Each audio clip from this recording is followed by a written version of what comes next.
Ayo memilih apa yang kau suka. Merdeka belajar wujud yang nyata. Raih mimpimu juga cita-cita.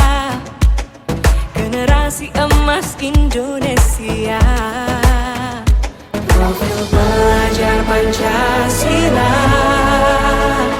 tanamkan di dalam. Bismillahirrahmanirrahim. Assalamualaikum warahmatullahi wabarakatuh.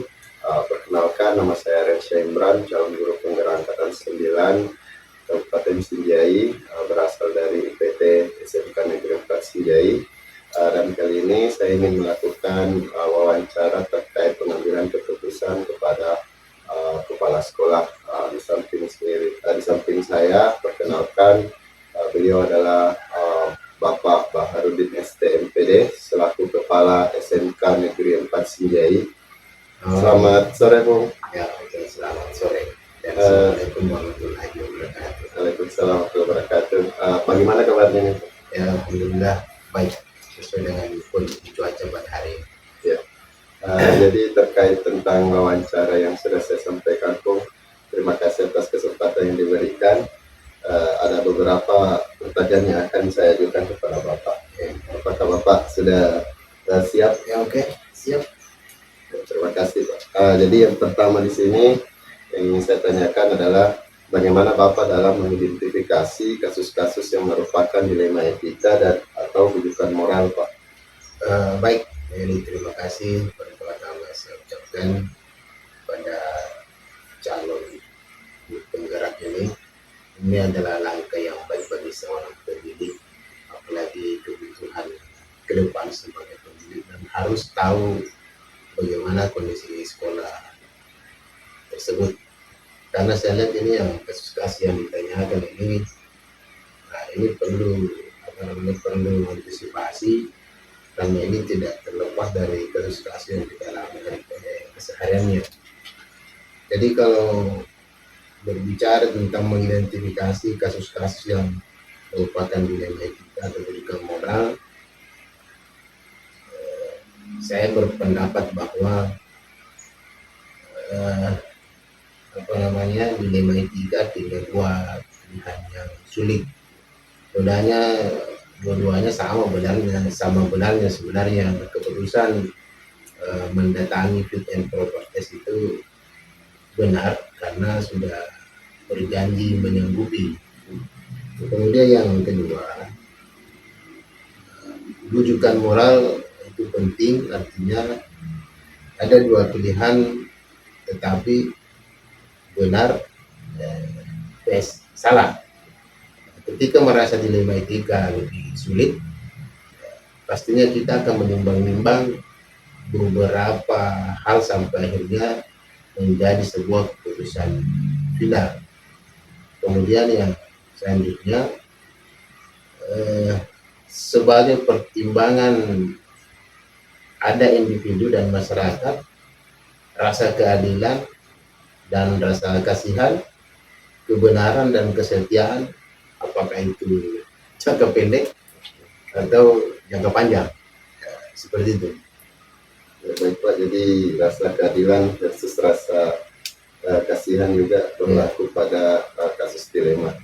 Selanjutnya, Pak, selama ini bagaimana Bapak menjalankan pengambilan keputusan di sekolah kita, terutama untuk kasus-kasus di mana ada dua kepentingan yang sama, seperti benar, kemudian atau sama-sama mengandung nilai kebajikan? Ya, artinya begini, kita memandang kasus tersebut bahwa mengambil sebuah keputusan itu memang sebuah hal yang sulit, tapi itu adalah hal yang perlu kita harus punya rasa tanggung jawab dengan segala kompetensi, kesadaran diri, pengelolaan diri, dan keadaan sosial dan keterampilan berhubungan sosial antara peserta didik atau masyarakat itu sendiri. Kemudian nilai-nilai kebajikan universal itu ada keadilan, ada tanggung jawab, kejujuran, rasa syukur, lurus hati, berprinsip dan berintegritas, kasih sayang, rajin, komitmen, percaya diri, dan rasa sabar, kesabaran. Kemudian yang selanjutnya mengutamakan permasalahan yang memiliki lebih banyak nilai kebajikan dan berpihak pada siswa. Ya, seperti itu. Jadi di sini tentang nilai kebajikan dan berpihak pada siswa. Selanjutnya yang saya tanyakan kembali di sini, bagaimana langkah-langkah prosedur seperti apa yang bisa Bapak lakukan selama ini ketika terjadi hal-hal yang Ketika hal itu terjadi kan artinya sudah identifikasi keputusan yang perlu kita ambil, kemudian mengumpulkan data-data informasi yang relevan yang berkaitan dengan permasalahan tersebut. Kemudian kita mencari solusi alternatif dan pertimbangan bukti, pilih dari sejumlah alternatif atau mengambil tindakan, kemudian meninjau keputusan Anda dan pengaruhnya baik dan buruk terhadap peserta didik tersebut.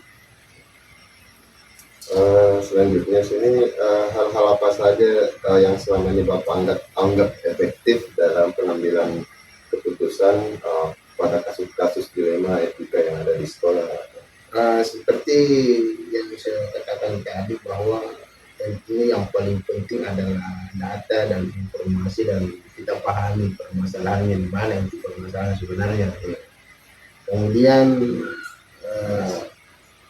kita hindari opsi-opsi kemungkinan, artinya kita bertindak tepat sasaran, dan perlu juga kita bertanya kepada orang lain yang lebih kompeten dan berpengalaman dalam hal ini, supaya ada literatur bagaimana sebuah pengambilan keputusan seperti itu.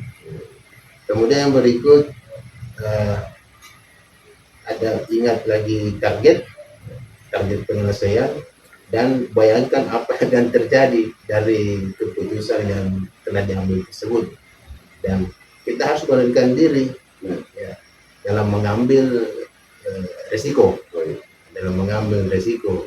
karena tapi akhirnya tidak bisa bertindak sendiri. Artinya warga sekolah itu harus kita bahu membahu untuk menyelesaikan persoalan tersebut. Jadi ada namanya kolaborasi dan diskusi terkait hal yang terjadi di sekolah. Iya, betul, tetap ada kolaborasi.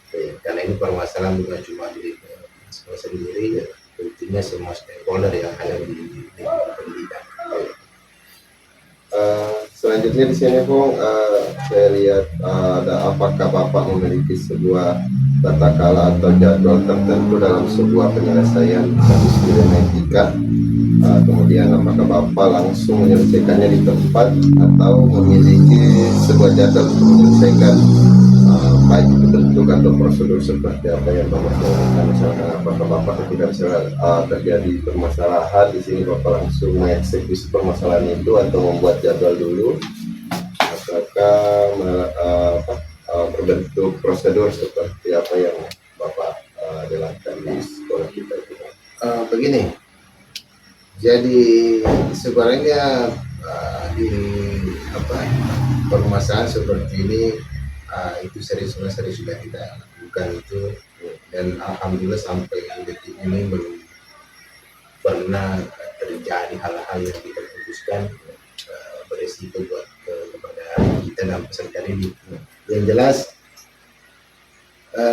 penyelesaian kasus yang langsung itu di tempat kejadian, kasus misalnya kita datang pembinaan mahasiswa, kemudian kasus perselisihan antar individu, kasus belas kasihan. Bagaimana bentuk dan prosedurnya? Tentu yang langkah pertama itu adalah kita rapat dulu, rapat dengan rapat sekolah, komite, guru dan warga sekolah yang ada di lingkungan sekolah. Kemudian bagaimana program kegiatannya dengan pembinaan kucing, dan yang terutama pendekatan individual. Kemudian pembicaraan dari hati ke hati, karena biasanya anak-anak itu perlu pendekatan individu dan tidak berbicara itu kalau yang kita banyak orang, perlu dari hati ke hati supaya dia bisa mengeluarkan apa permasalahannya dan sebagainya. Kemudian ini juga perlu perdamaian supaya kita bisa menghindari konflik, dan tentunya aturan-aturan yang berlaku sekolah itulah edaran kebijakan sekolah. Oke, sangat luar biasa Pak tindakan hal-halnya. Apakah ada seseorang atau faktor yang selama ini mempermudah atau membantu Bapak dalam mengambil sebuah keputusan ketika kasus-kasus dilematika terjadi? Tentunya belajar dari pengalaman sebenarnya, belajar dari pengalaman dan belajar dari orang-orang yang pernah menyelesaikan kasus tersebut untuk pertemukan bagaimana untuk bisa mengambil keputusan dari hasil permasalahan tersebut. Kemudian informasi yang diketahui perihal permasalahan yang dihadapi tingkat pendidikan. Kemudian pribadi yang lebih baik dari seluruh warga sekolah, kita memberi contoh dalam hal ini berupa pengalaman hidup terkait dengan permasalahan proses adaptasi. Kemudian ini yang terpenting juga, kesiapan sarana dan prasarana dan keterbukaan hati dari warga sekolah ingin menyelesaikan permasalahan yang terjadi. Artinya tidak ada dusta di antara kita. Kemudian keinginan berinovasi. Yang utama juga kita harus kerjasama, berkolaborasi. Bagaimana supaya timbul permasalahan itu sama-sama kita menyelesaikan secara kolaboratif, secara bersama. Luar biasa Pak. Ketika kita memiliki masalah, kita harus betul-betul melakukan kolaborasi. Sebelum saya tanyakan terakhir nih dari semua apa yang telah disampaikan, pembelajaran apa yang dapat Bapak petik dari pengalaman Bapak dalam menangani pengambilan keputusan dilematika selama ini? Tentunya yang paling inti itu adalah pengambilan keputusan. Pengambilan keputusan yang merupakan hasil kerja sama atau kolaborasi warga sekolah. Kemudian bagaimana cara mengambil keputusan yang tepat dan tetap berpihak kepada peserta didik. Kemudian kita menghargai beberapa keputusan dan merangkum pendapat dari guru-guru atau masukan-masukan dari pendidik dan peserta didik sendiri. Kemudian yang berikut, melihat potensi dari peserta didik dan guru atas penanganan permasalahan yang terjadi. Kemudian setelah itu saya kira kita bisa memonitoring kegiatan sekolah yang efektif dan efisien, dan yang terpentingnya itu memonitoring keputusan yang telah kita ambil setelah kita pertemukan permasalahan tersebut. Jadi banyak hal atau langkah yang bisa kita tempuh dalam menangani sebuah dilematika di lingkungan sekolah kita. Dari hasil wawancara dengan Bapak Kepala Sekolah, saya dapat melihat bahwa secara keseluruhan Bapak Kepala Sekolah SMK Negeri 4 Sembiai, beliau telah mengambil keputusan dalam berbagai permasalahan sekolah dengan menerapkan nilai-nilai kebajikan, berpihak pada murid dan dapat dipertanggungjawabkan. Jadi secara keseluruhan dalam pengambilan keputusan telah menerapkan 4 paradigma, 3 prinsip dan 9 langkah-langkah pengambilan keputusan tersebut. Dan alhamdulillah mungkin wawancara pada sore hari ini cukup sekian dulu. Terima kasih banyak atas waktu dan kesempatannya sudah meluangkan waktu untuk membersamai saya di sini untuk mencari Bapak Kepala Ya. SMK Negeri 4 Sembilan. Terima kasih banyak Om. Mungkin ada bisa disampaikan sebelum saya akhiri wawancara hari ini Om. Inti dari ini sebenarnya kita harus kerja aktif. Artinya kan kita sudah memiliki semua pengalaman terjadi. Sebenarnya itu adalah langkah-langkah antisipasi sebelum kejadian tersebut. Karena kita ini adalah berbagai karakter, tentu juga peserta didik begitu. Jadi multi karakter yang ada di sekolah itu harus kita pahami sebagai pendidik, karena disinilah tugas kita sebagai pendidik, bagaimana mencari solusi yang terbaik buat peserta didik. Terima kasih. Terima kasih banyak Om. Sampai di sini dulu wawancara kita pada sore hari ini. Saya akhiri.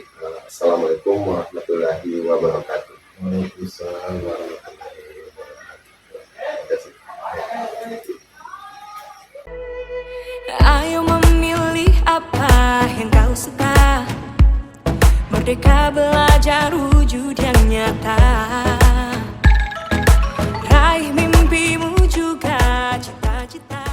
Bismillahirrahmanirrahim. Assalamualaikum warahmatullahi wabarakatuh. Waalaikumsalam. Perkenalkan, nama saya Resya Imran, calon guru penggerak angkatan 9 Kabupaten Sinjai, yang berasal dari UPT SMK Negeri 4 Sinjai. Dan kali ini saya ingin melakukan wawancara kepada Kepala Sekolah SMA Negeri 1 Sinjai. Beliau bersama saya saat ini. Saya memperkenalkan langsung, beliau adalah Kepala Sekolah SMA Negeri 1 Sinjai yang bernama Dr. Andes Muhammad Suwardi, MPD. Mungkin untuk mempersingkat waktu, saya minta izin dulu terlebih dahulu kepada Bapak Kepala Sekolah. Selamat siang Pak. Ya, siang. Bagaimana kabarnya Pak? Alhamdulillah sehat Pak. Terima kasih Pak atas kesempatan yang diberikan dan memberikan ruang untuk saya melakukan wawancara kepada Bapak di siang hari ini. Mungkin ada yang ingin mau disampaikan terlebih dahulu yang mau dibahasakan kepada saya. Dengan adanya wawancara seperti ini, sebenarnya saya sangat senang karena bisa mengangkat kompetensi saya juga dalam memecahkan masalah-masalah yang ada. Baik Pak, mungkin saya lanjutkan untuk wawancara pada hari ini dengan mengajukan beberapa pertanyaan. Jadi yang pertama di sini, selama ini bagaimana Bapak mengidentifikasi kasus-kasus yang merupakan dilema etika atau buta moral yang terjadi di sekolah Bapak? Jadi selama ini keberadaan dua pilihan yang sama-sama mengandung nilai kebijakan atau kebajikan, kita mengamati potensi konflik atau kerugian bagi pihak-pihak yang terkait. Kesulitan dalam menentukan pilihan yang tepat berdasarkan aturan atau norma-norma yang berlaku di tempat kita bekerja. Baik Pak, jadi norma-norma yang berlaku di daerah kita itu tetap mengikuti budaya. Selanjutnya, selama ini bagaimana Bapak menjalankan pengambilan keputusan di sekolah Bapak, terutama kasus-kasus yang misalkan ada dua kepentingan yang sama benar atau sama-sama mengandung nilai kebajikan?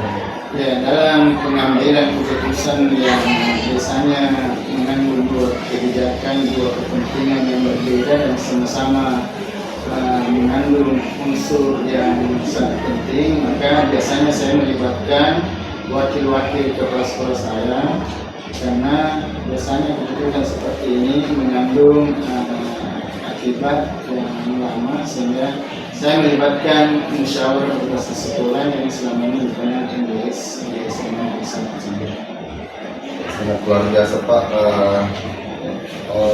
pengambilan keputusan Bapak. Jadi langkah-langkah atau prosedur seperti apa yang biasa dilakukan selama ini?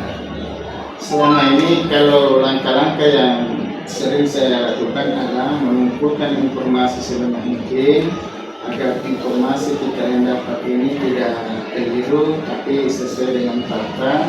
kemudian melibatkan pihak-pihak yang terkait yang berkaitan dengan masalah tersebut, kemudian mempertimbangkan nilai dan prinsip-prinsip yang relevan.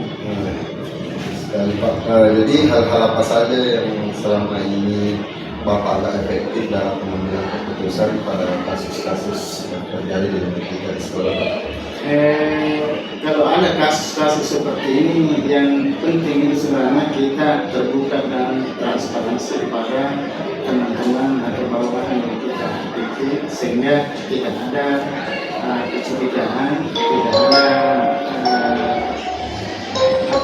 hal-hal yang menimbulkan bias-bias yang terjadi. Baik Pak, selanjutnya kalau hal-hal yang selama ini merupakan tantangan dalam pengambilan keputusan pada kasus-kasus dilematika yang seperti apa? Yang sering kita dapatkan adalah biasanya informasi yang kita dapatkan tidak lengkap. Jadi informasi yang tidak lengkap ini kita kejar terus, kita dapatkan dari sumber-sumber informasi yang jujur dan bisa membantu. Jadi informasi-informasi itu selalu dicari ya Pak. Yeah. Apakah kira-kira Bapak memiliki sebuah tata cara atau jadwal tertentu dalam sebuah penyelesaian kasus dilematika yang terjadi di sekolah Bapak, dan apakah Bapak langsung menyelesaikannya itu di tempat atau memiliki jadwal untuk menyelesaikan permasalahan tersebut? Mungkin ada bentuk atau prosedur seperti apa yang Bapak jalankan untuk hal tersebut? Sebenarnya saya tidak memiliki jadwal yang baku dalam menyelesaikan dilematika, tapi setiap kasus memiliki kompleksitas sendiri yang berbeda, sehingga waktunya pun berbeda. Namun saya selalu untuk berusaha menyelesaikan secepat mungkin agar masalah yang didapat tidak berlarut-larut. Bagus sekali Pak. Jadi kira-kira ada seseorang atau faktor yang selama ini mempermudah atau membantu Bapak dalam mengambil keputusan pada kasus-kasus dilematika tersebut? Jadi sebenarnya untuk mengambil keputusan yang efektif itu harus didukung oleh wakil-wakil kepala sekolah, guru, dan seluruh staf dan orang tua di sekolah ini. Jadi sistem kolaborasi ya Pak? Ya, sistem kolaborasi. Jadi dari semua hal yang telah disampaikan pada siang ini, mungkin ada pembelajaran yang dapat Bapak petik dari pengalaman Bapak mengambil keputusan dilematika di sekolah Bapak. Ya, pengalaman mengambil keputusan di sekolah ini kita harus memiliki beberapa hal yang penting. Misalnya penting memiliki prinsip dan nilai yang kuat, kemudian kemampuan untuk berpikir kritis dan analitis, kemudian kemampuan untuk mendengarkan dan memahami sudut pandang orang lain, kemudian keberanian mengambil keputusan, dan kemampuan untuk belajar dari kesalahan. Itu kira-kira. Sangat luar biasa penyelesaian Bapak ketika menghadapi suatu kasus dilematika yang terjadi di masa seperti ini. Mungkin apa yang saya sampaikan kepada Bapak sudah memenuhi 9 langkah keputusan yang diambil, dan alhamdulillah mungkin setiap penyelesaian masalah itu butuh memang yang namanya evaluasi dan kolaborasi bersama dari semua pihak. Jadi mungkin cukup sekian wawancara saya pada hari ini Pak. Terima kasih banyak atas waktunya. Terima kasih. Saya izin mengakhiri wawancara ini dengan Assalamualaikum warahmatullahi wabarakatuh. Waalaikumsalam warahmatullahi wabarakatuh.